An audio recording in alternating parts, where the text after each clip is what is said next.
Este es del 305 al 310.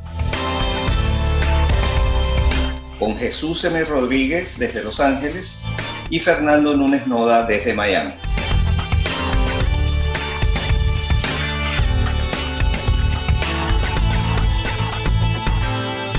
Hola Jesús, ¿cómo estás? Hola Fernando, muy bien, ¿y tú? Muy bien, gracias. Mira, ¿cuál es el tema de hoy? Mira, hoy el tema es un tema que me da mucha emoción hablarlo y al mismo tiempo me da mucha angustia porque es un tema muy delicado, un tema muy profundo, es un tema que llevaría años discutir, ¿no? Y en un programa como este, en un Sí, formato de alrededor de 40 minutos, vamos a simplemente tocarlo de una manera muy superficial, pero de una manera responsable, ¿no? Vamos a tratar de explicarle a nuestros escuchas, aquellos que no entienden claramente lo que significa el racismo sistémico en los Estados Unidos. ¿Y por qué me parece que es importante que hablemos de eso en este programa? El hecho de que tenemos un podcast en español en los Estados Unidos, hecho por dos inmigrantes, nos permite adentrar, entender y aprender de ciertos temas que no son necesariamente fáciles de entender o lógicos o claros en el momento en que uno se muda para este país. Yo tengo, ya la gente que nos escucha sabe, yo tengo 26 años en este país y cada día aprendo más acerca de cómo funciona el racismo, las razones del racismo y qué se puede hacer al respecto, ¿no? Y es un problema tan increíblemente profundo y tan increíblemente norteamericano, tan increíblemente estadounidense o americano, como prefieran decirlo. Creo que es importante para todos los que estamos en este país entender que el problema empieza cuando tratamos de entender la idea del sueño americano. La forma más sencilla de explicar lo que es el sueño americano es esa idea de que todos los que vivimos en este país tenemos la opción de tener nuestra casa propia y tener nosotros mismos o brindarles a nuestros hijos la oportunidad de un título universitario. Cuando entramos en el proceso de entender lo que es el racismo sistémico, nos damos cuenta cuando vemos la realidad de cómo ha funcionado la sociedad económica y social en los últimos 100 años, nos damos cuenta que esa posibilidad, esa igualdad de oportunidades no existe. La igualdad de oportunidades es un mito en la sociedad norteamericana y la encontramos cuando revisamos la historia y nos damos cuenta desde el primer momento en que Franklin Delano Roosevelt inició el New Deal en los años 30 para recuperar, y literalmente él salvó, dicen, la manera más fácil de explicarlo es que él salvó el capitalismo, él salvó el país con el New Deal. A la hora de que el gobierno puso tanto dinero a la disposición de sus ciudadanos para construir y para comprar casas, etcétera, etcétera, aquellos que querían mantener a la gente de raza negra y de otras comunidades minoritarias a nivel racial subyugadas, ellos aprovecharon ese momento de dibujar líneas que distribuyeron los distritos de cómo se repartía el dinero. Eso se llamó el redlining y es algo que existió por décadas y décadas y décadas. El redlining básicamente lo que hizo fue dividir a la ciudad en diferentes sectores. Los sectores que estaban dentro de una línea roja eran las comunidades de color, incluyendo los afroamericanos, los latinos y otras comunidades de color, a las que los bancos y las aseguradoras las trataron de una manera distinta que aquellas que estaban dentro de las líneas verdes, que eran las comunidades blancas. Esto tuvo un motivo completamente premeditado de mantener la distancia social, económica y política de la gente de color versus la gente blanca. Eso arrancó entonces una disparidad gigantesca en cuanto a la posibilidad de comprar y poseer propiedad privada. Y eso trae como consecuencia directa la manera como el sistema educativo funciona, porque también tenemos que acordarnos o entender o aprender que en Estados Unidos los colegios públicos, que son la gran mayoría de los colegios y la gran mayoría de las personas acuden a ellos, sus recursos son basados en los impuestos de propiedad de esa zona en particular, de ese distrito. Por lo que significa que los colegios en distritos de zonas pobres tienen muchísimo menos recursos que los colegios públicos de zonas donde hay dinero, donde hay recursos, donde la propiedad vale más, por lo tanto pagan más impuestos por esa propiedad y los colegios tienen más dinero. Que eso representa que los colegios de zonas blancas por décadas tuvieron mejores profesores porque se les pagaba mejor infraestructura porque los edificios literalmente podían ser construidos de una mejor manera y una cantidad de otros beneficios como programas adyacentes al currículum y afectan a un nivel tan profundo, Fernando, que inclusive en colegios de distritos pobres a veces ni siquiera hay dinero para poder cubrir materias como las ciencias, las matemáticas o la educación física. Ni hablemos de las artes, música, etcétera, etcétera, porque nunca hay dinero para eso. Entonces, esto nos deja clarísimo que el sistema está influenciado para favorecer a unos y para desfavorecer a otros. La gente blanca va a tener acceso a una mejor educación porque el sistema está creado para que ellos tengan una mejor educación y para que sus propiedades revaloricen, mientras que las personas de color están en un sistema diseñado para que tengan menor acceso a la educación y el valor de sus propiedades no aumente. Entre 1934 y 1968, para que la gente entienda la profundidad de este problema, el 98% de los préstamos para comprar casas en Estados Unidos, 98% de los préstamos dados a familias para comprar casas, el 98% fueron a familias blancas. Nada más el 2% de esos préstamos durante más de 35 años fueron a personas de color. Esto representa a lo largo de las décadas que la disparidad del valor de la plataforma económica de una familia blanca versus una familia de color sea tan grande que por cada $100 que una familia blanca en Estados Unidos, estamos hablando a nivel de promedio, por cada $100 que una familia blanca tiene en su haber, eso equivale nada más entre un 5 y un 7%, un 5 o 7 dólares que una familia negra tiene en su haber.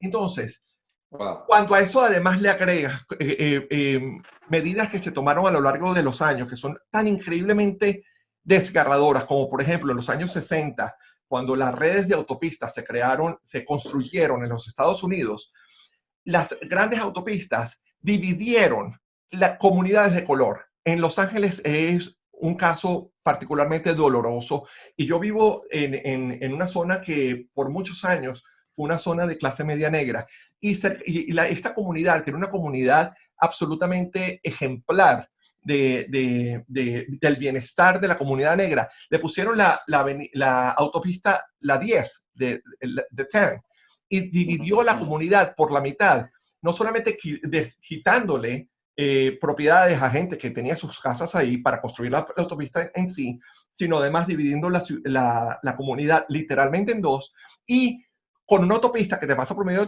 de tu urbanización, los valores de tu residencia decaen drásticamente.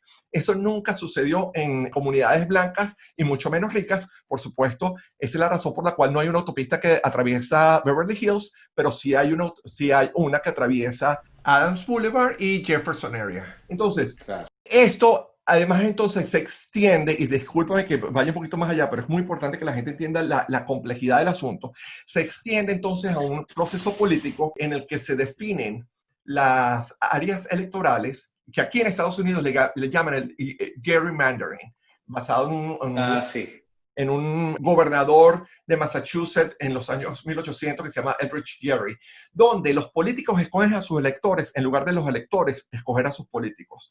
El gerrymandering ha permitido entonces que, aunque haya comunidades o áreas donde haya una población mayoritariamente de color, a la hora de distribuir los votos, hacen que los blancos, aunque sean menos cantidad de gente, tengan mayor poder de escoger a los políticos que la gente de color. Entonces, el sistema por todos lados es un sistema diseñado para favorecer a una raza y desfavorecer a otra. Y otro día hablaremos del sistema judicial y encarcelario, que es ridículamente racista, pero ni siquiera lo vamos a tocar hoy porque el tema es demasiado complicado y creo que quiero escuchar qué traes toda esta conversación, que por supuesto me interesa muchísimo tu opinión. Sí, bueno, bien, bien interesante lo que dices. Ya diste un contexto de lo que ocurre.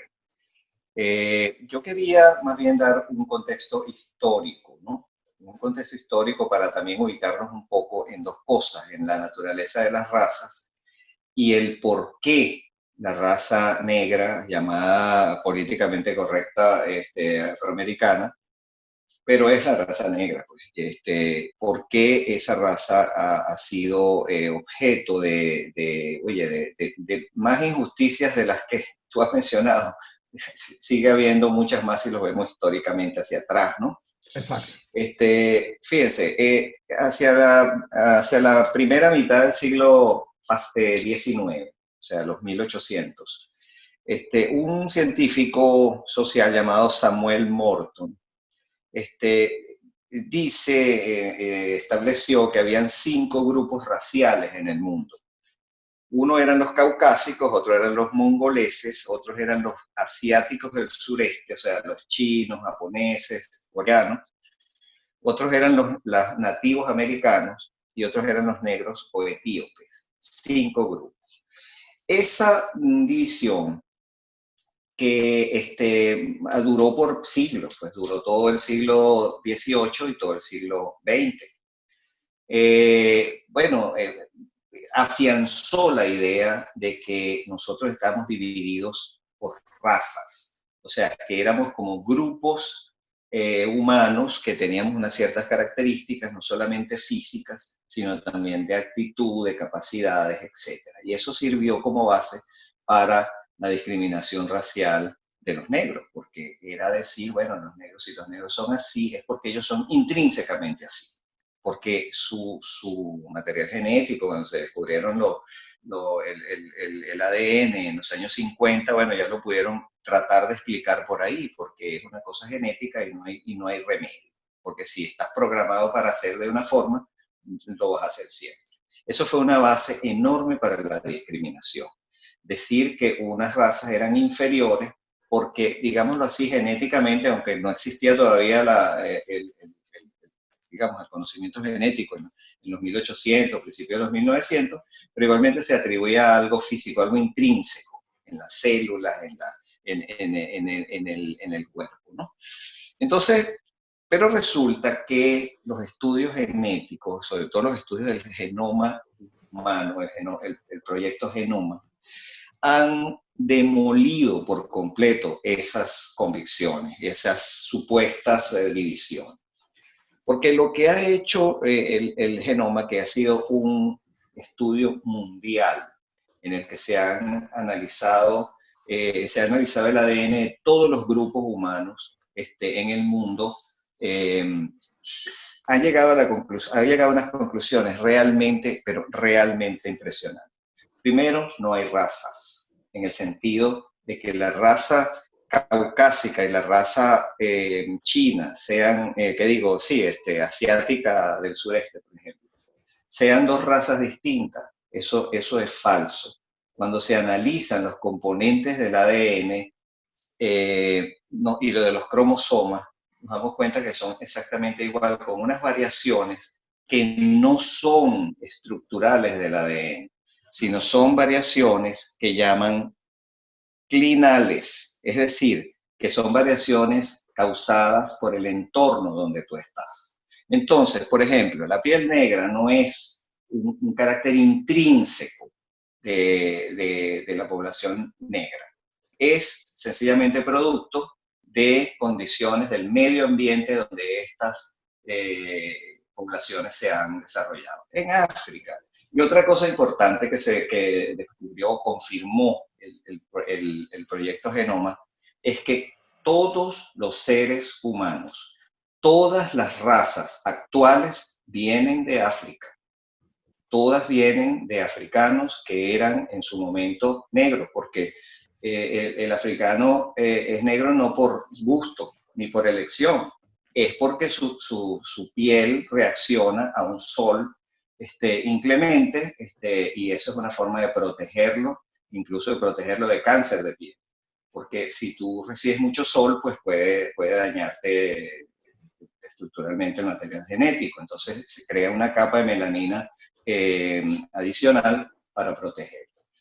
Y yo creía, por ejemplo, que esos africanos que salieron de su continente a poblar el mundo en lo que llaman la Gran Caminata, eso había ocurrido hace cientos de miles de años. En realidad es ridículamente ayer pues que pasó eso. Son apenas 60.000 años. Y eso me lo confirma el extraordinario libro que tú me recomendaste, Sapiens, de Yuval Noah Harari, porque lo tengo ahora como un libro de cabecera, donde estoy confirmando todas las cosas que investigo a ese respecto, ¿no? Y lo bueno de ese libro es que tiene las magnitudes más recientes, ¿entiendes? De los últimos estudios que se han hecho en todos los terrenos que pueden ponerle fechas a los grandes movimientos humanos, él los tiene muy actualizados. Mira, son apenas 60.000 años, Jesús, o sea, que los padres de prácticamente todos los humanos actuales, o sea, de todas las, entre comillas, razas, que son esencialmente fenotipos y variaciones clinales en el ADN, que no son cambios estructurales en el ADN, sino unos cambios localizados en unos y en otros, pero de acuerdo al medio ambiente. Esos somos hijos de esos africanos que se vinieron hace 60.000 años. Yo pensé que era más tiempo, es ayer, ¿entiendes? Exacto. O sea, hace 60.000 años prácticamente todos los habitantes eran negros. Entonces, o venían de África, pues, porque en África hay una cantidad de tipos distintos de población negra, ¿no? Entonces, bueno, en pocas palabras, lo que quiero decir es que ellos llegaron al mundo, o sea, llegaron al Oriente Medio, unos se fueron hacia Europa, unos se fueron hacia Asia, unos se fueron hacia el Asia Meridional, hacia el Asia Septentrional, los otros fueron de Asia, se fueron a Oceanía, y después unos hace aproximadamente unos 30.000 años cruzaron un puente de hielo que hubo entre una glaciación que hubo entre Asia y América, y poblaron América. Entonces cada uno de esos grupos cambió de acuerdo a su ambiente.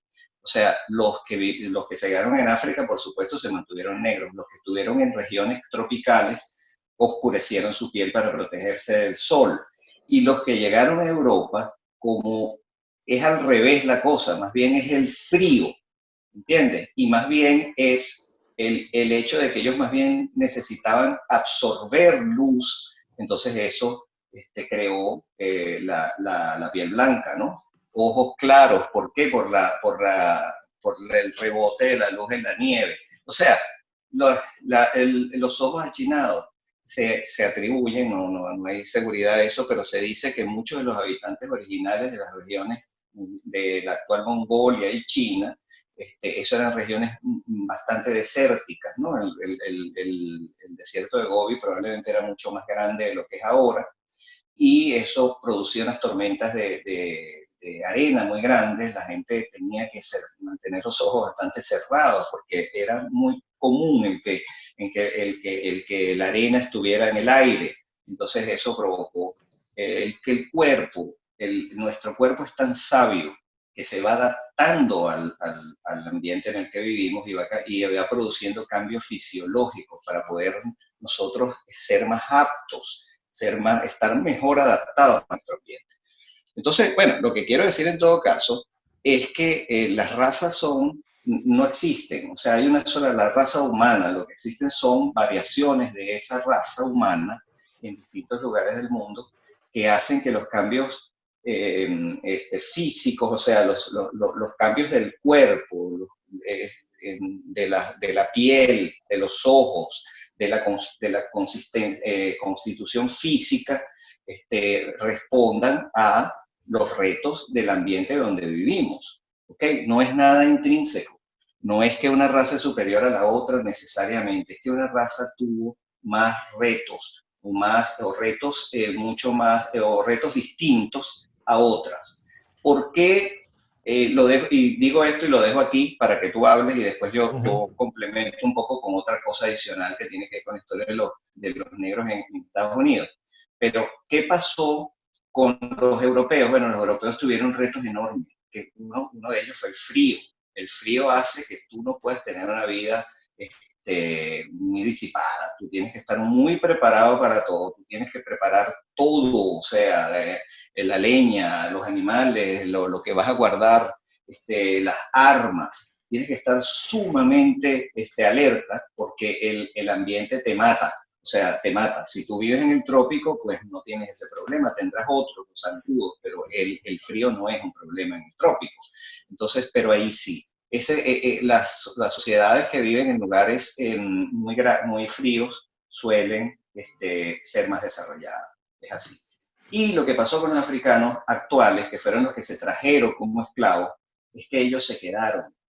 Ellos no evolucionaron más allá de lo que ya habían evolucionado, porque su ambiente no era retador, ellos siempre habían estado ahí. En cambio, el resto de los humanos que se fueron, los que descendieron de los africanos que se fueron hace 60.000 años al resto del mundo, han sido generalmente más desarrollados porque han tenido nuevas condiciones, de nuevos ecosistemas, nuevas regiones del mundo que los han obligado a cambiar fisiológicamente, pero también culturalmente, también en sus formas de vida, en cómo enfrentarse a las nuevos retos, etcétera, etcétera. La evolución es la que mueve el desarrollo.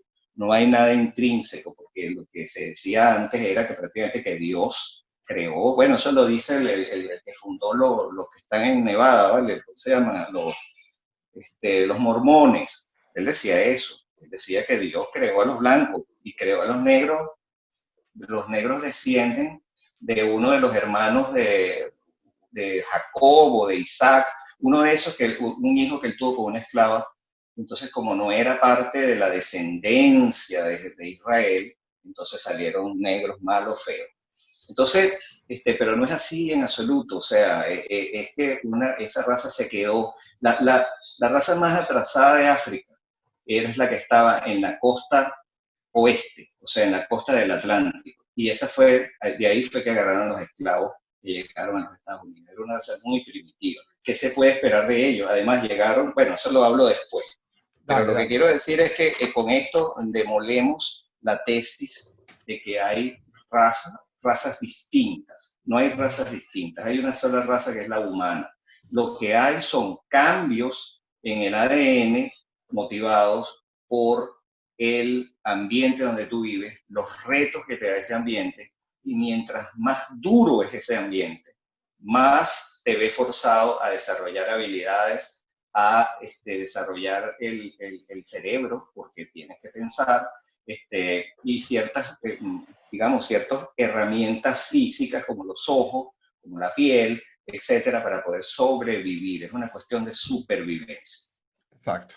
Bueno, mira, déjame comentar algo rapidito acerca de lo que tú dijiste, porque creo que eso podría ser un programa aparte sensacional, que es esta idea de cómo evaluamos las diferentes civilizaciones, ¿no? Yo creo que si bien estoy de acuerdo en ciertas cosas que dijiste, Fernando, hay otras partes con las que no estoy tan de acuerdo, en el sentido de que siento que la visión o la perspectiva europea de cómo entendemos las civilizaciones es muy europea.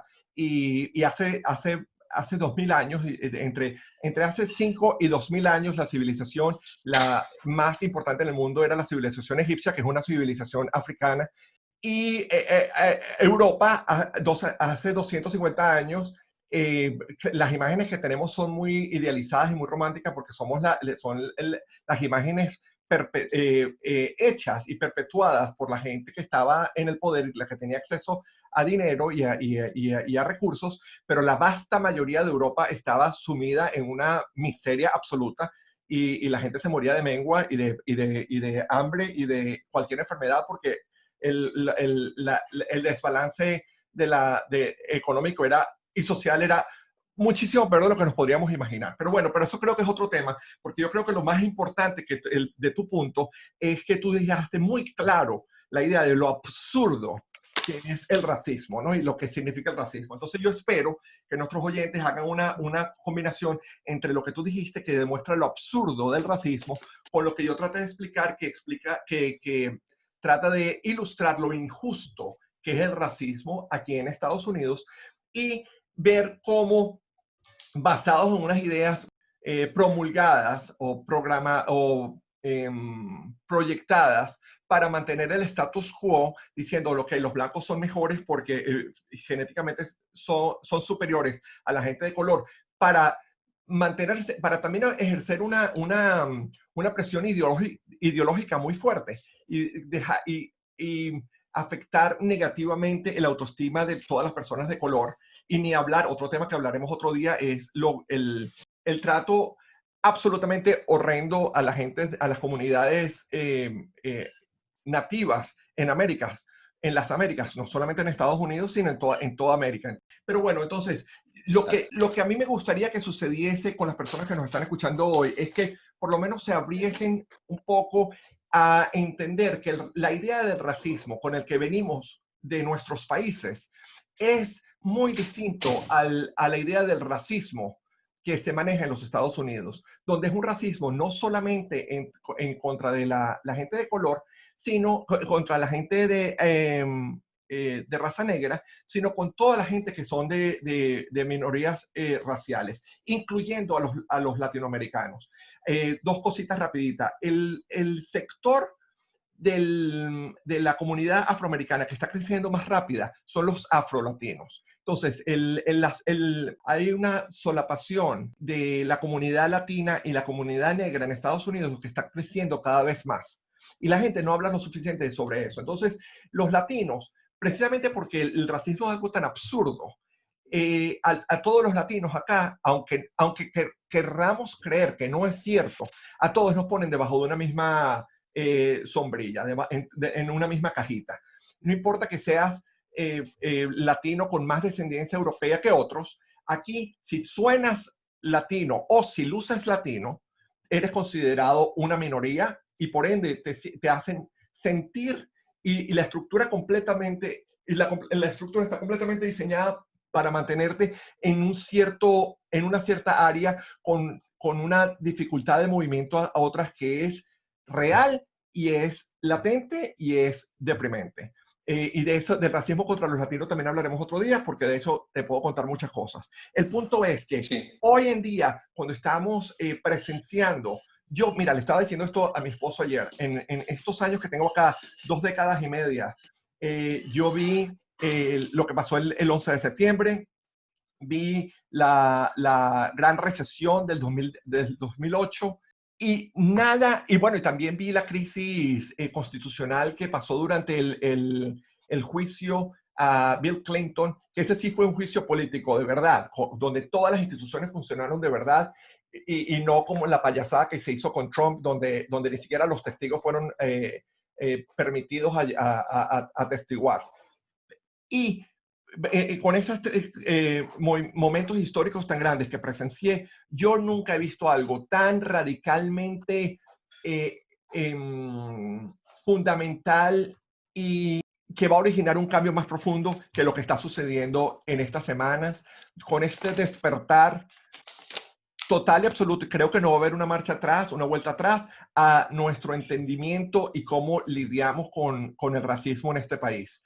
Creo que claro, el caldo de cultivo estaba ahí por una angustia creada por el coronavirus, 2 meses en las casas, la gente en sus casas sin poder trabajar, 40 millones de desempleados, el clima de desestabilidad y de angustia estaba muy, muy, muy álgido, y este problema con George Floyd y todas las manifestaciones sucedieron en el momento perfecto. Es como en la tormenta perfecta, donde todo coincidió y está produciendo un levantamiento social que es muy impresionante y que es una prueba muy, muy, muy fuerte que se le está dando al sistema político de este país, a los líderes de ambos partidos, Y una prueba muy, muy, muy fuerte que se le está dando al presidente, que hasta el día de hoy él está fallando y que no se está elevando al nivel que la presidencia le exige, donde llamar a la calma, donde llamar a la cordura y donde llamar a un entendimiento de razones para poder coincidir en posibles soluciones se puede dar. Ujú. Mira, eso es todo un tema para varios, Sí. para varios podcasts, de verdad, porque tiene muchas aristas. Todo lo que has hablado ya tiene como, nos da pie para 2 o 3 programas.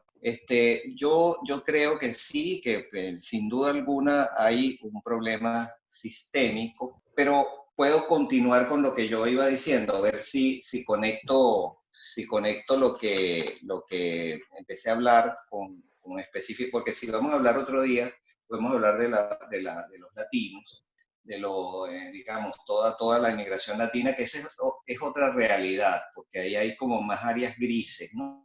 Ujú. Sí, no, Este, por favor, eh, continúa con tu plan original, por favor. pero déjame quizá concentrarme y terminar con la cuestión de la raza negra, afroamericana, como sea, Sí. porque lo que yo quiero decir es que, fíjate, lo que tú dices refuerza mucho lo que yo voy a comentar, ¿no? Porque se suele tipificar a los negros de cierta manera, bueno, que no son competitivos, que viven del welfare, que no son tan diligentes como los caucásicos, que están menos educados, etc. Pues si nosotros vemos esto en perspectiva histórica, nos damos cuenta que no puede ser de otra forma. O sea, mira, primeramente, vinieron esclavizados. O sea, fue gente que sacaron de sus países o de sus territorios sin que lo quisieran. Los arrancaron de su familia, padres, madres, gente que estaba en otra cosa, pues de repente se vieron en un barco de esclavistas, los vendieron.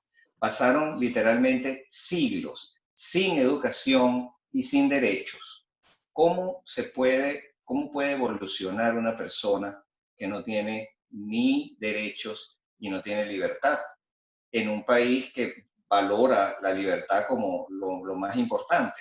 O sea, era una contradicción tan grande que tuvo que venir un hombre, un gigante como Lincoln, a retarla, a decir, mira, bueno, yo sé que habían otros también, muchos otros que también pensaban lo mismo, decían, es que la esclavitud contradice totalmente el sentido de este país, la libertad, la igualdad.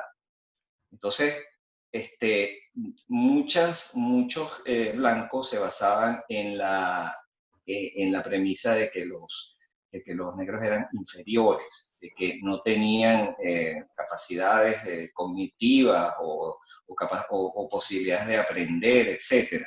Pero ¿cómo no era eso lo que parecía si habían sido desprovistos de educación y de libertad por siglos? Aparte de que fueron arrancados de sus países contra su voluntad. Nadie vino aquí a ser esclavo porque quiso.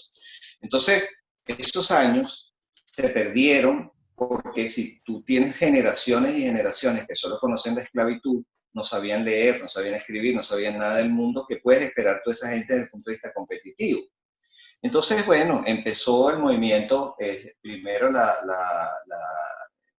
desegregación, luego, pero una desegregación que fue absolutamente dividida, o sea, unos de un lado, otros de otro. La educación fue precaria, lo que tú estás diciendo, menos presupuesto para las zonas negras, gerrymandering para que no pudieran elegir a los que querían elegir. Estoy seguro que indudablemente menos presupuesto para las zonas negras. Entonces, tuvieron una integración precaria a la sociedad. Fue apenas hasta los años 60 cuando hubo este movimiento de los derechos civiles. Los años 60 históricamente es ayer, eso acaba de pasar. Eso es una cosa que bueno, yo era niño, pero yo estaba vivo ya, pues, o sea, eso es ayer, eso es el término de una vida, de una generación. Eso prácticamente no ha tenido todavía oportunidad de florecer como tiene que florecer, y si todavía no hay la igualdad de oportunidades clara y abierta, podemos entender por qué todavía no ha dado los frutos que tiene que dar. Porque no ha sido aplicada de la forma correcta, ha sido aplicada de manera injusta en algunos casos. Entonces, eso por un lado. Entonces, yo lo que siento es que, oye, tú no puedes juzgar a la población negra por la situación en la que están y quejarte de que, bueno, de que no estudian, de que quieren vivir del Estado, que no sé qué, que tienen estos o cuáles taras. No, eso es un producto histórico, y es un producto histórico de las condiciones en las que fueron traídos, de lo que se les privó en esos años, que fue libertad y educación, y de lo tardío que ha sido el movimiento de los derechos civiles. Qué bueno que se dio, por supuesto, estoy diciendo, no es que lo estoy criticando a que haya tenido que esperarse tanto para que una mayor igualdad fuera forzada, prácticamente, forzada desde el gobierno. Y siento pues que entonces estamos más bien en frente a un grupo humano de estadounidenses que, oye, que yo creo que necesitaríamos un poco más de consideración, porque cuando yo veo a afroamericanos, a negros que son exitosos, que son articulados, que han estudiado, oye, eso es una hazaña, ¿vale? ¿Entiendes? Eso es una hazaña, porque todo, mira, yo leí una entrevista de una mujer, de una afroamericana que llegó, no sé si era Condoleezza Rice, yo no me acuerdo quién, pero una de ellas dijo, mira, todo para nosotros es el doble o el triple de difícil. ¿Entiendes? Estudiar es el triple de difícil. Conseguir un trabajo justo, o sea, de acuerdo con nuestras capacidades y nuestros méritos, es el triple de difícil. O sea, competir en el mercado es el triple de difícil. Entonces, cuando uno ve a un afroamericano o a un negro exitoso, wow, o sea, la lucha que ha tenido para llegar ahí o sea, es digna de aplauso. Exacto. Porque la tienen definitivamente más difícil. Entonces, con mi contexto histórico, yo lo que he querido decir, primero que lo de la raza es una falacia, en realidad. Son poblaciones que han tenido más retos y se han evolucionado más rápido que otros, han evolucionado socialmente, no es una evolución física, es social. Fíjate lo que pasa con un afroamericano que le den una buena educación y que tenga un buen nivel socioeconómico, vive una vida burguesa normal como cualquiera, ¿entiendes? Y tiene las mismas costumbres y tiene los mismos valores.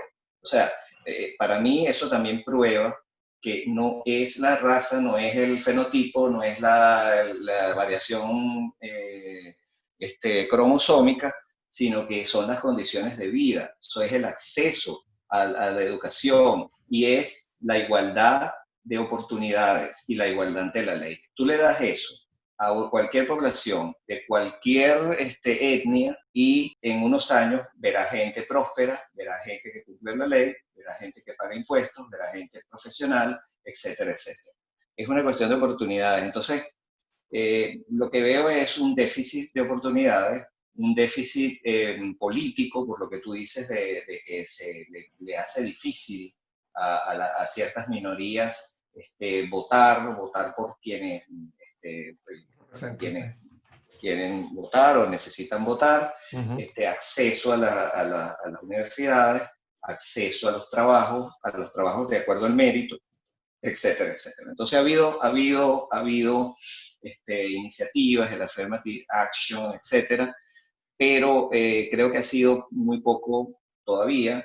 Tiene que haber una conciencia bueno, y probablemente, mira, yo te voy a decir una cosa, te lo digo aquí sinceramente, en privado a decenas de personas que nos están escuchando.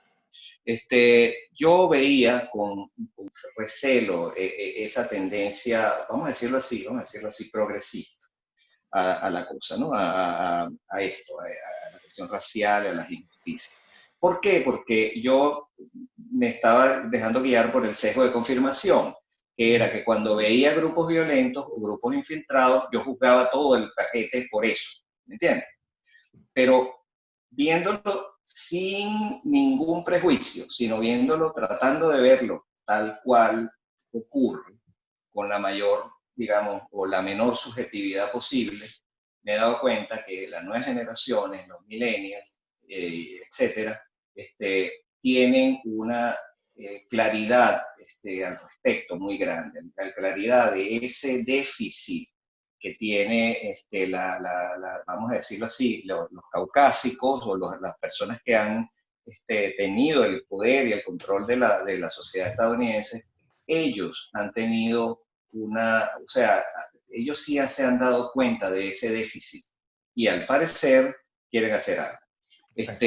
Y yo creo que, mira, con que se logre porque no es cuestión de darles, yo no estoy de acuerdo con los entitlements, ¿no? Y yo no estoy de acuerdo con programas sociales que se hagan como para compensar la culpa, porque muchas veces es por eso, oye, nos sentimos culpables con los negros, entonces vamos a darle unos bonos, y eso no ayuda en nada, eso empeora la situación.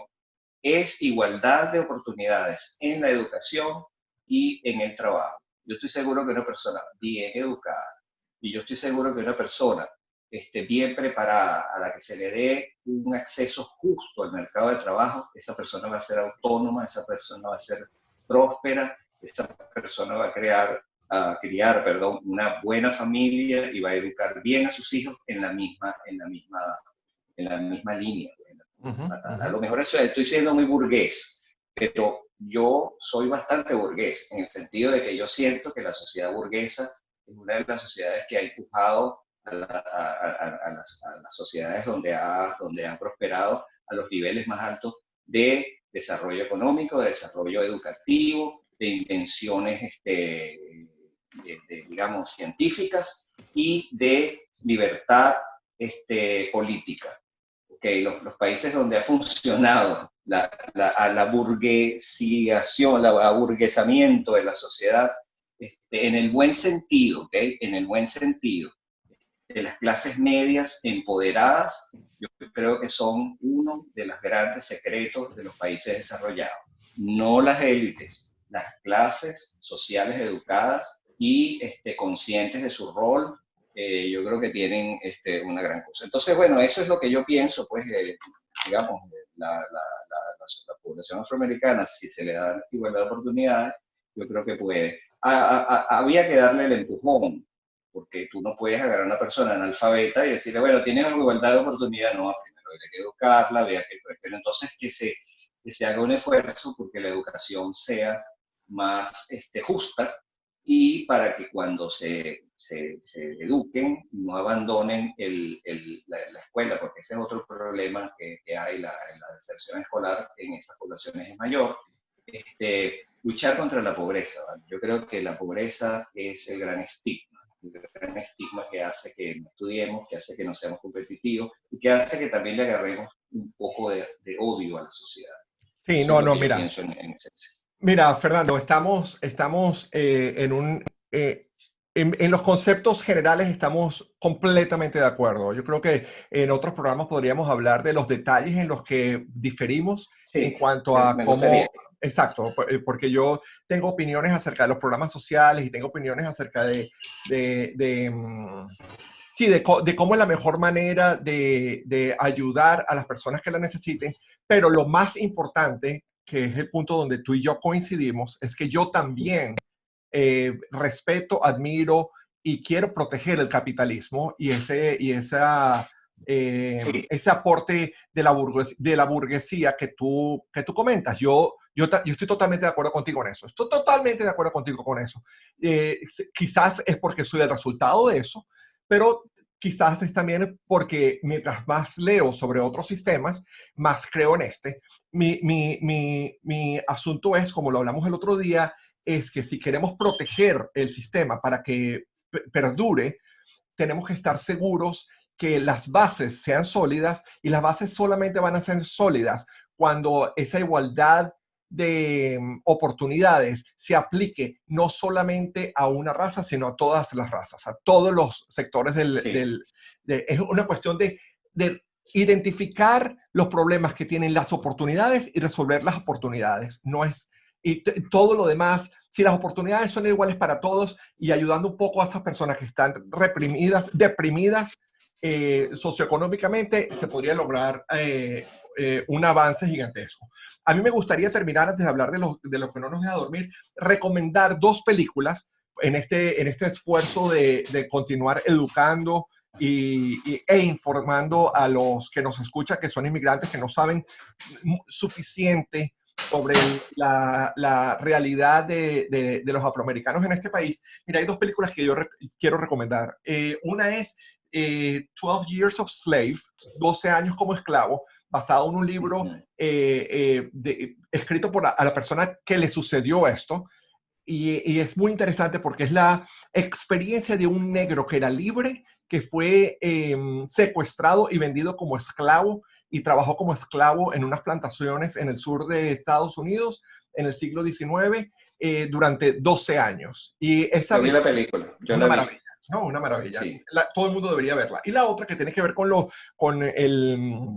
los movimientos de integración y en contra de la injusticia social de los 60 es Selma. Esa película también es Sí. deberíamos todos verla. Y otra recomendación, cuando la gente pueda volver a viajar, Fernando, y si tú no lo has hecho, tienes que ir con tu familia y todos los que tengan la oportunidad tienen que hacerlo, por favor, cuando podamos volver a viajar e ir a la ciudad de Washington, D.C., tenemos que hacer un esfuerzo e ir a visitar el National Museum of African American History and Culture.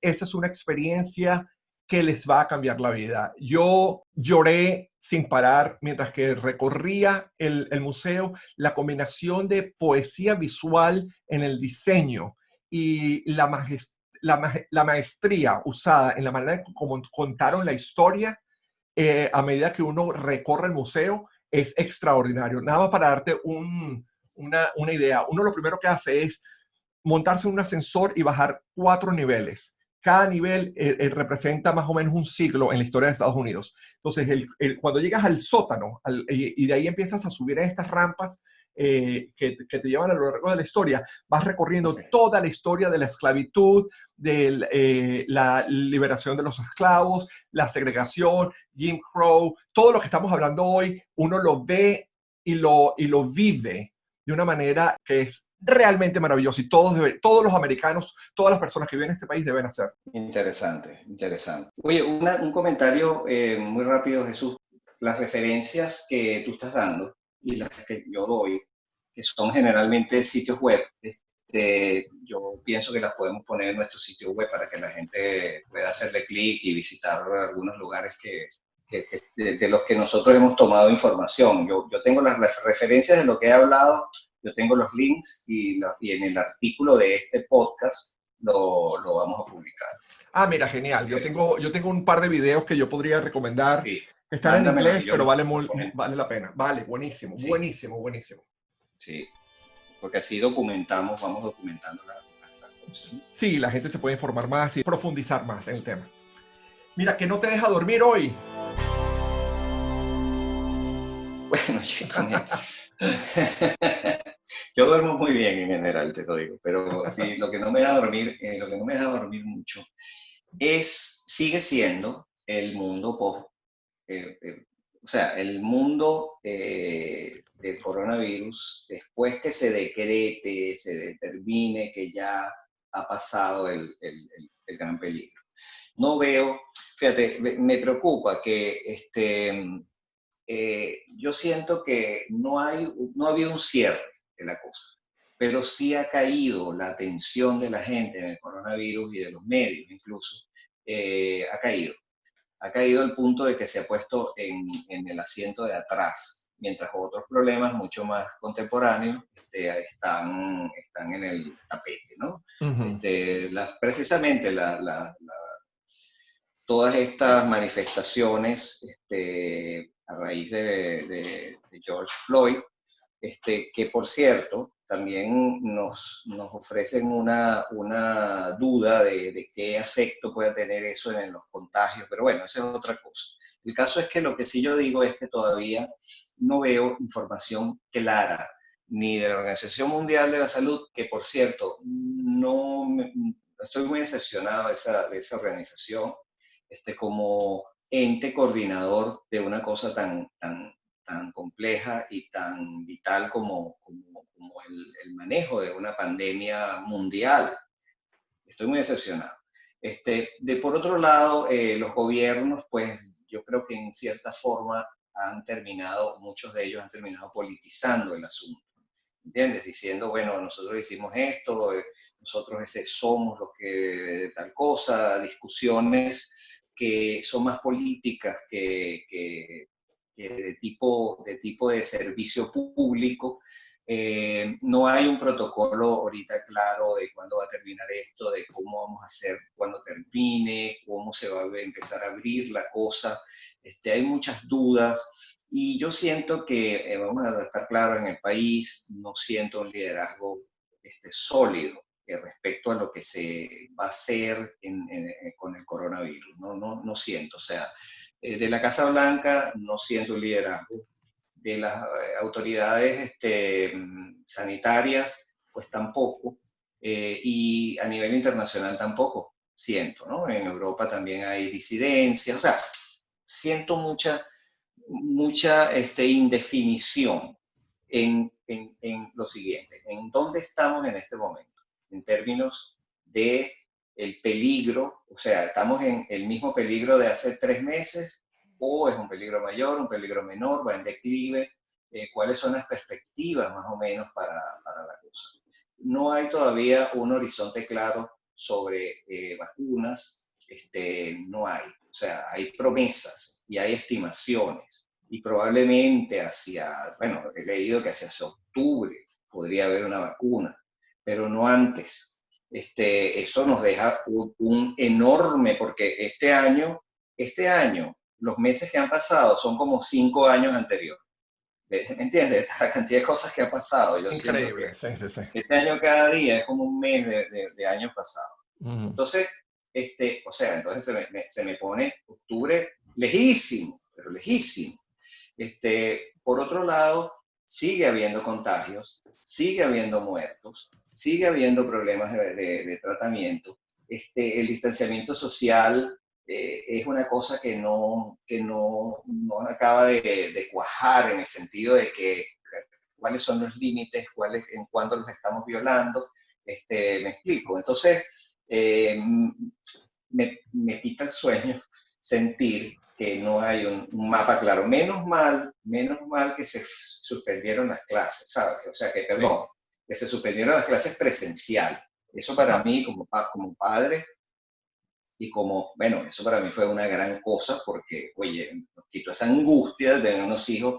Y en el otro día mi hijo cumplió años y lo visitaron unos amigos, todos con el tapaboca. Bueno, ¿cómo hacemos? Pues, o sea, él quería tener a sus amigos. Fue una forma de, por lo menos estuvieron un rato y se fue. No fueron muchos, eran unos pocos. Entonces, pero lo que quiero decirte es que no veo todavía una claridad sobre dónde estamos, más o menos qué tiempos tenemos estimados para las grandes milestones de esto, y no veo tampoco un liderazgo claro. Te voy a decir que más liderazgo yo he visto de medios de comunicación y de empresas privadas de salud y de organizaciones que no son gubernamentales.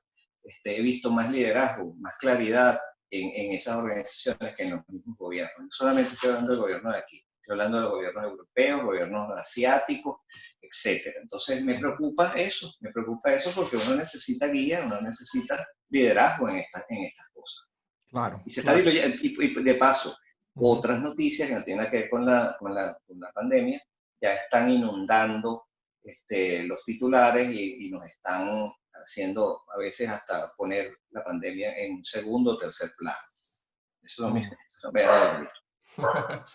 Nada más y nada menos. Mira, Fernando, a mí lo que no me deja dormir es el hecho de que Trump amenazó la semana pasada el invocar el Insurrection Act, que es básicamente el uso de los militares en contra de los ciudadanos en el propio suelo americano. Y lo hizo mientras que manifestantes pacíficos eran tratados brutalmente justo fuera de la Casa Blanca. Las repercusiones políticas que esto puede traer y que está trayendo son súper profundas y preocupantes. Y el hecho de que su ex secretario de Defensa, James Mattis, se haya pronunciado de una manera tan contundente en contra de lo que Trump hizo, es una prueba de que esto va más allá de una cuestión partidista, esto va más allá de Trump ser el presidente republicano y candidato presidencial para las reelecciones del Partido Republicano. Su exsecretario de la Defensa lo dijo bien claramente. Él está burlándose de la Constitución al tratar de invocar a las Fuerzas Armadas a que combatan dentro del país a su propia población. Claro. Claro. Y una cuestión que yo creo que, y de hecho, el Miami Herald durante el fin de semana publicó algo muy interesante al respecto. Viniendo de un país, en nuestro caso Venezuela, donde las Fuerzas Armadas fueron utilizadas para acabar con la democracia, para reprimir y aplastar la voluntad del pueblo, no sentirnos aterrados de que Donald Trump vea en las Fuerzas Armadas como un arma a su favor para su voluntad política, es algo consternador. Eso definitivamente no me deja dormir, porque las implicaciones, como digo, pueden ser muy, muy, muy profundas, y tenemos que estar claros que ese lenguaje que Donald Trump utiliza en esa llamada que hemos podido escuchar por las grabaciones, cuando habló con los gobernadores de distintos estados, donde les dijo, tienen que dominar a los protestantes. Esa palabra dominar, esa palabra que implica yugo, esa palabra que implica conflicto, esa palabra que implica confrontación, repito, es muy grave, porque en lugar de llamar a la unión, de llamar a la conversación, al diálogo, para resolver pacíficamente lo que está pasando, él sigue profundizando la división que está haciendo que este país esté sangrando como nunca, como yo en mi vida, mi experiencia personal, nunca lo había visto. Sí, eso da también para hablar en otro podcast. Sí. Esto tiene implicaciones que están en curso, ¿no? Exacto. Bueno, Jesús, este programa estuvo intenso, la verdad. Sí. Ya Intenso, resolvimos. Bueno, lo importante es que en estos minutos resolvimos el problema de racismo en los Estados Unidos, Fernando. Sí, señor. Un problema que tenía literalmente cientos de miles de años, o sea, desde la África ancestral, pasando por toda la evolución, y después los esclavos que se llevaron de África. No, hombre, ya estás listo. ¡Wow! Sí, estoy Pero agotado, interesante. pero muy interesante, súper. Y como tú dices, esto nos va a guiar, nos va a dirigir hacia otros temas en donde profundizaremos aún más en ciertos detalles de los que simplemente tocamos muy superficialmente hoy. Sí, señor. Es verdad, esto da para mucho. Cada tema que hablamos es la semilla de un árbol temático. Exacto. O sea, estamos sembrando un jardín. Sí, señor. Sí. Bueno, muchas gracias a los escuchas por estar ahí con nosotros. Hemos recibido mucho feedback interesante, correos, algunos comentarios en el website. Veo que, bueno, estamos resonando en la mente de muchos, y eso nos alegra, y les decimos, bueno, por favor, manténganse visibles, escríbanos, sugiéranos temas, manifiesten pues sus opiniones al respecto, sus desacuerdos también, porque son bienvenidos. Nosotros más bien con los desacuerdos nos alimentamos para poder mejorar y para poder, digamos, crear nuevas conversaciones. Estamos del 305 al 310.com, es de nuestro website, y ahí pues tienen toda la lista de otros espacios donde estamos, y en las redes sociales les va a decir Jesús para cerrar este podcast. Sí, mira, estamos en Instagram, en Twitter, en Facebook y en YouTube bajo el nombre tal cual de nuestro podcast, del 305 al 310, del como palabra, 305 número, de al palabra, 310 como número, tal cual como es nuestro website. Así que por favor vengan, síganos, comenten, compartan y continuemos dialogando. Dale, Fernando, un abrazo. Gracias. Bueno, un abrazo, vale. Chévere, estamos. Y por todo. Igualmente. Dale. Igualmente. Un abrazo grande, pues chao. Chao. Bueno.